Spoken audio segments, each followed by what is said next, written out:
Inspiring interviews with today's top landlords. This is the Rental Income Podcast. And now, Dan Lane. Spencer, let me make sure I got this right. You have no vacancy, no turnover expenses, and your tenants pay for all the repairs. This almost sounds too good to be true. How are you doing this? By having strategic partnership with transitional housing, we've been able to create a scenario where they appreciate a subsidized housing, but in return, they also take care of it at their expense. This is not Section 8. This is a program that provides short-term housing to people that are going through a tough time. On the show today, we're going to figure out how this program works and how much Spencer is making by doing this. The property we're going to be talking about is Spencer's very first rental property. He did the BRRRR strategy on it, and he had a horrible experience with it. A lot of things went wrong. He went way over budget. We'll see what went wrong and what he's learned from going through this. Joining us on the show today from Oxford, Pennsylvania is Spencer Carpenter. We'll take a quick break to thank our sponsors. We'll come right back and we'll talk to Spencer. It's a lot of work to find a really good rental property. And when you actually find that property, you want to make sure you're working with a lender that can get that loan closed. The lender that I recommend is Chaley Ridge from Ridge Lending Group. She's a nationwide lender, and her specialty is helping investors finance rental properties. She has a ton of loan programs, and she can find something customized to you for your situation. If you want to find out more or you're ready to get started today, just go to ridgelendinggroup.com. That's RIDGE lendinggroup.com. NMLS 42056. Rental Income Podcast. Now, tell me about the property. Yeah, so at the time we found it, it was the crack house of the neighborhood. But 2 blocks down was the governor's mansion of Harrisburg, and 2 blocks down on the other side there was I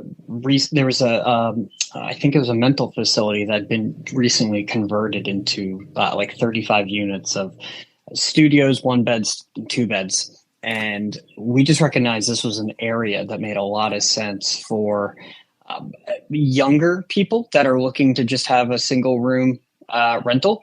You know, with it being in Harrisburg, Pennsylvania, and it being the capital of the city, 70% of the employment comes from the government, but we also have local transit to Lancaster, Pennsylvania, which is growing rapidly, which then has local transit to Philadelphia, but we're also 30 minutes from nature.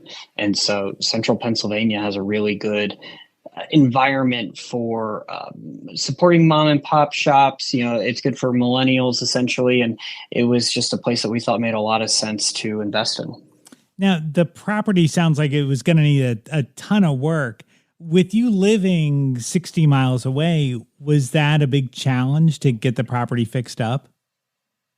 Yeah, so we initially had a property manager that had brought in a GC, and those two we were putting a lot of our trust in. But as we got closer to closing, or shortly after closing, some of the relationships had changed between our team and the team that we had hired, and ultimately we ended up going with a different property management company that at least told us they had a team in place for rehabs. Ultimately, that ended up not being very good either. And so me and my partners ended up making far more trips to Harrisburg to oversee somewhat, but do some of the work ourselves to whatever extent we could. Wow. So, I mean, you had put a lot of time and effort into finding your property manager and getting the contractor set up. And then once you closed, everything kind of changed? Yeah. So my partner in the property had been working for a guy that owned the recent rehab I mentioned that was converted to 35 units. His boss owned that and connected us with his property manager, and that property manager connected us with the GC. However, my partner stopped working for that person, and it was, okay, it wasn't a great departure. Right. I mean, more on the boss's side, and so we were worried that would play into how the property manager worked with us, and therefore the GC.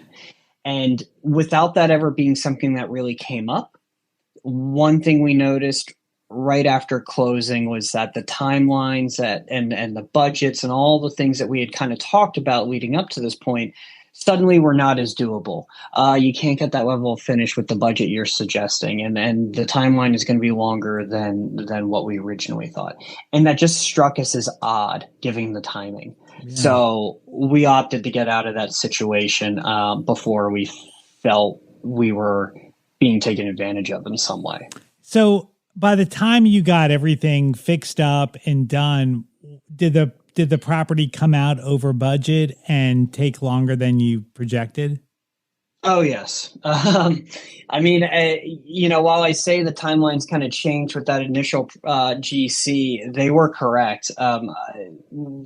As people that didn't know a whole lot about the rehab process, we had thought that this whole property could be renovated in about 4 months, which with a bigger team probably could have been the case. But realistically, nobody should have ever really been quoting us less than 6 to 9 months. And nobody did. They all just kept kind of going along with what we said. But ultimately, it took 14 months. And that was then going over to a different team that was far less capable than what they presented. 14 months. And how much over budget? Probably about 70,000 over budget between holding cost and additional things that needed to be done, some work that needed to be redone, and really just the labor was more expensive than they were efficient. And it was, we never really thought at no point did we really think it was going to take that long. It always seemed like we were just a month or 6 weeks or 8 weeks away from being completed, but never really went that way. Was there ever a time when you just wanted to give up? I'm just thinking, if I'm in your shoes, this is my first property. This is becoming a bigger hassle than I thought it was going to be. It's taking forever. I'm $70,000 over budget. I feel like if that had happened to me on my first property, I may have just given up. It never really occurred to us to give up because, again, we always thought we were close to the end. We weren't 70,000 over budget until we were 70,000 over budget. But prior to that, we were 40,000 over budget and thought we were near the end. So we kind of just kept rolling with the punches and seeing it through. And it, ultimately it worked out. And we always knew that even if things didn't go according to plan, we've heard enough stories that in time it works out if you're able to at least make the cash line up. I've always considered, though, that, especially with how many stories are out there about people using other people's money or doing everything with no money out of pocket, those are great wins if you can make it work. Mm-hmm. But at the same time, if you're telling me at the end of the day, we were able to get a asset that's worth $300,000 and we came, let's just say $50,000 out of pocket, it still sounds like a good trade to me. Yeah. That's never the ideal situation, but I try not to look at these smaller losses or money out of pocket as a loss versus what I got in the end. Right. Okay. That's a good way to look at it. All right. So you got everything fixed up. Everything worked out with your contractors eventually. And then you fell into a really good situation with renting the property out. So before you got into the transitional housing, were you thinking we're just going to get regular tenants in here? Yeah, so we had renovated it with the exception of having, like a AC and ducts for heating, that kind of thing. We had renovated this place to be close to top of market rents. And the expectation was just there's people that work for the government that just want their own bedroom or something like that. They'll take a one bed. And so that was our intention. So we had quartz countertops. We had brand new showers in every room, exposed brick in 3 of the 5 units. brand new appliances in every kitchen, brand new bathrooms, LVP flooring, all of that stuff. So how did you find out about this program? Actually, our leasing agent was at the property checking it out to see when he felt that it would be ready to list. And a woman just kind of walked in the door and asked if it's going to be rented. He said yes. And she said, I want to take the whole building. Wow. Okay. So then walk through how this works, because this almost sounds way too good to be true. So I go, how does the program work? Yeah, so this woman specific has a portfolio of her own where she used it for transitional housing. And so she has 3 different nonprofits. One of them is for sober living, one is for rehabilitated convicts, and one is for kids that were in the foster care system. Once you are in the 18, you are kicked out of the foster care system because you're now an adult. And there's additional assistance that you can get from 18 to 24. And so she does a lot of work with that variety of people, which means she always has a waiting list of like 40 to 50 people that could use housing. And while I think they will accept by the room housing if they can do it, the ideal scenario for everybody is that they have their own kitchen, they have their own bathroom, and that kind of thing. So even though we had this 5 unit is 3 1-beds and 2 studios, and only I'd say 2 or 3 of the units really have a space that's like its own living room. It was a perfect situation for people that just needed their own space, and also kind of lent to them wanting to eventually be able to, transition out of it. Because one concern you could always have is that someone's getting subsidized housing, they get put in a good spot, and then they don't have the motivation to get out of it. Right. But with them still being kind of smaller units, like they appreciate what they were getting, but also wanted to be able to move into a bigger spot eventually. And this lady that rented the building, like, she does everything. So you're not having to place new people in there. You're not having to deal with the tenants. She does all of that. Yeah, she does all of it. The only time we really get calls is if something like a refrigerator goes out, in July because it's running harder or something like that. And, we take care of it. If there's any type of major leak or something like that, we take care of that. But in terms of, the toilet is running or something came off the wall or something like that, because she has this nonprofit or these several nonprofits, she also has relationships and people that give her good pricing. So even when it comes to us having to take care of something, she goes and gets a quote before she even tells us the problem is there. She says, this is the issue. I've already got a quote from the guy that can be here today or tomorrow or whenever. Please let me know if we can move forward with this. And there's never been a time we haven't said yes. So she makes it very easy for us. So you're paying for the repairs, even though she's coordinating it for that, like, say for the leaking.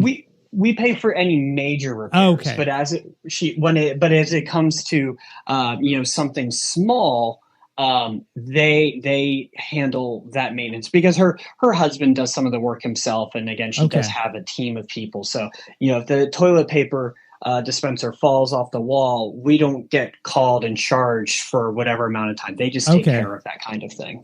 What about furnishing the property? So did you have to buy the furniture?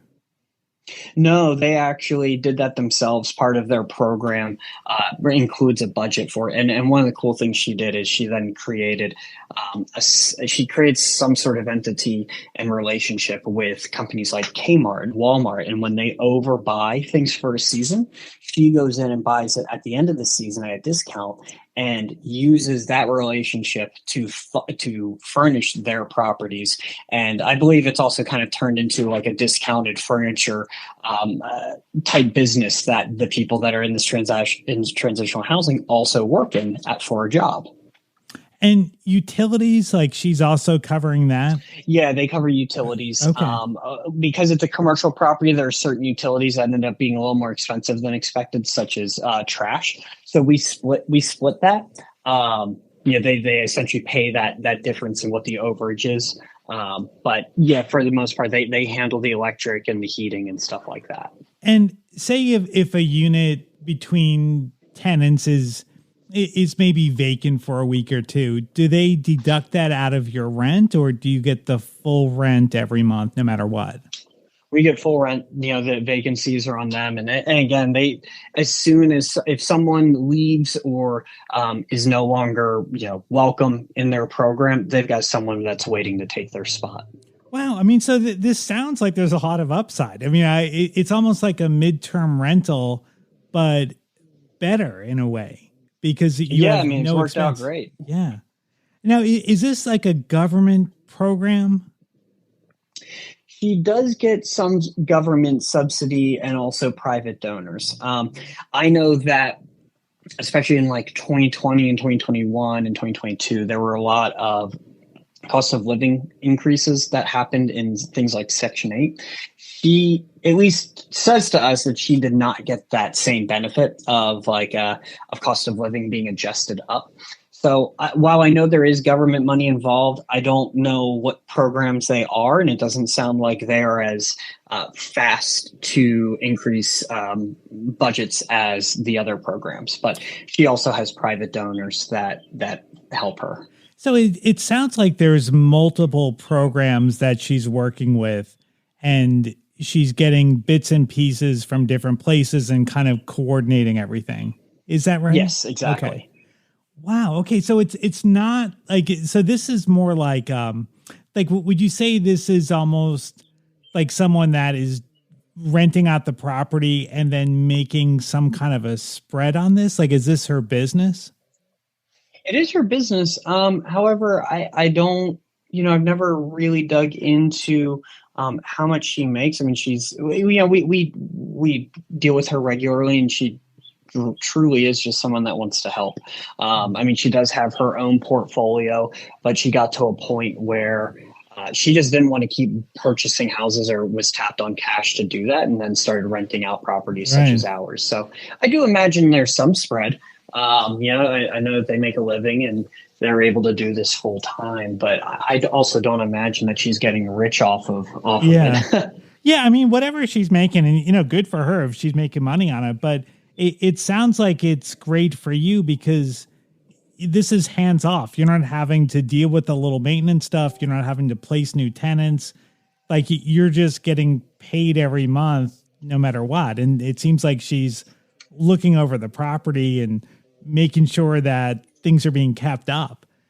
Yep. There's always someone in the property too that's living there that is considered like an RA, someone to oversee what's happening at the property. So I believe they have regular check-ins as well. So if someone listening maybe wants to do something like this, would you say that it would maybe be worth it to make that little bit of extra money to manage this yourself? Or do you think the way that you have it set up really is the best way to do it? I love the way we have it set up, especially because we're 60 miles away. Yeah. But also, I don't want to have to worry about the vacancy and that kind of thing, especially if it's transitional. I mean, she is dedicated. She has shown that she's willing to do it, so I'm willing to let her do it. Absolutely. And the result is we have lower rents, and because this is a commercial property, it does decrease the value of our property on paper.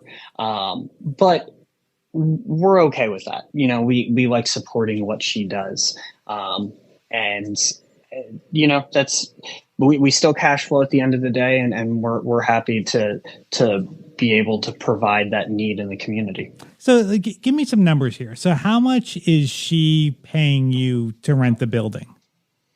Yeah. So our monthly rent roll is, $2,965. $2,965 for 5 units. Now, if you had market rate tenants in there paying whatever the market rate is, how much do you think you would make every month?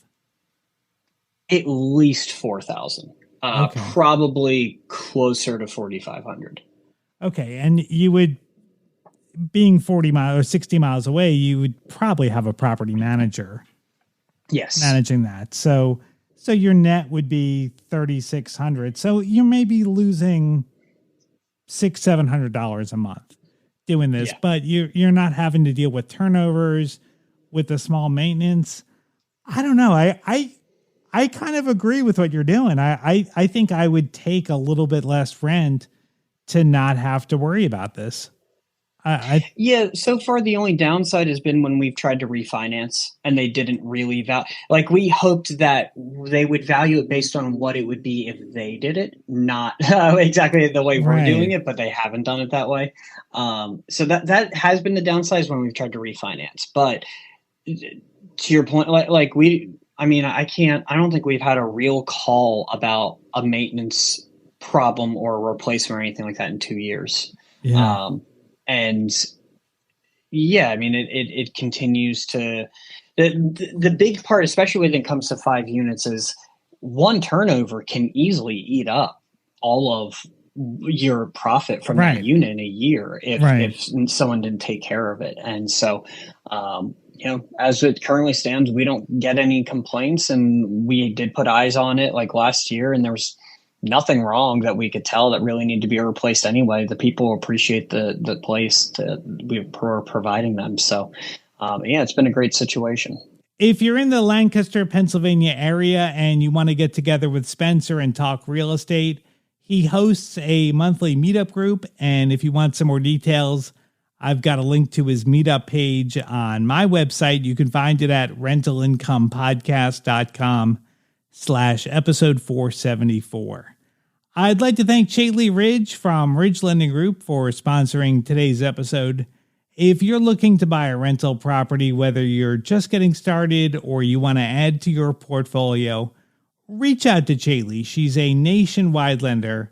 She has a ton of different loan programs, and she can find something that'll work for you in your situation. If you want to find out more or you want to set up a time to talk to Chately personally, just go to ridgelendinggroup.com, NMLS 42056. Thank you so much for checking out the podcast today. Make sure you hit the follow button. I put out a new episode every single Tuesday, and if you're following the podcast, you'll get notified as soon as the next episode comes out. My name is Dan Lane, and this has been the Rental Income Podcast.